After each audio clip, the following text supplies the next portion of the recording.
On va revenir en Ligue 1 et on va parler de Strasbourg. Et je crois que c'est ma take la plus osée, mais Strasbourg sera sur le podium l'an prochain. Ouais, même moi en le disant, ça me fait rire, mais en fait, l'année dernière, c'est vrai qu'il n'y a pas eu de surprise. C'était Paris, Marseille, Monaco.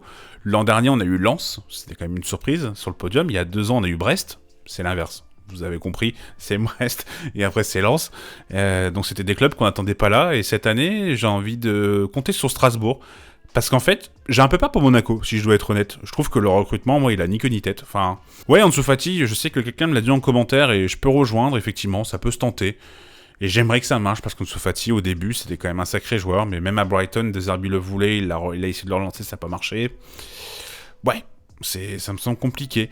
Ben Seguir, j'en attends beaucoup plus. Franchement, par rapport à ce qu'il avait montré sur ses premiers matchs, on peut peut-être s'attendre à mieux. Golovin, ça joue 3 mois dans l'année, ça c'est embêtant.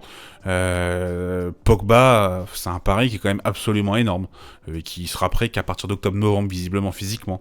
Radeki en gardien, je comprends pas vraiment l'idée, parce que Radeki l'année dernière c'était plus que compliqué. D'ailleurs, Xabi Alonso avait mis Kovar en titulaire sur pas mal de matchs, parce que Radeki c'était plus que compliqué. Donc ouais, il y a pas mal de choses qui m'interpellent et j'ai un peu de doutes sur Monaco. Alors j'aime bien un 18h, j'ai toujours dit, même si l'année dernière il y a pas mal de choses à lui reprocher. Et du coup je vois Strasbourg, parce que pour moi Paris-Marseille, premier, deuxième, j'ai du mal à imaginer autre chose pour être honnête.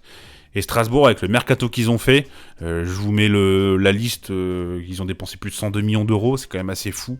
Et il y a des joueurs quand même assez fous. Alors il y a des joueurs que je connais pas très très bien, notamment, je vais éviter d'écorcher son prénom, mais le Danois de 15 millions d'euros, je saurais le prononcer d'ici quelques mois en regardant les matchs, mais là pour l'instant je sais pas. Il y a quand même pas mal de noms sympas.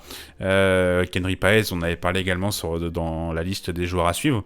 Mais ouais, je sens vraiment une belle équipe de Strasbourg, même si je pense que le départ de Habib Diarra et de André Santos va être difficile à combler. Alors il y a eu des recrues qui ont été faites, hein. Ouais, je pense que c'est une très belle chose d'avoir gardé Emega, qui va faire une grosse saison. Je le vois plus de 20 buts cette saison. Donc ouais, voilà. Strasbourg, troisième même, hein, on va dire troisième. Enfin, je trouve qu'ils sont deuxième, mais je vois bien Strasbourg sur le podium en tout cas.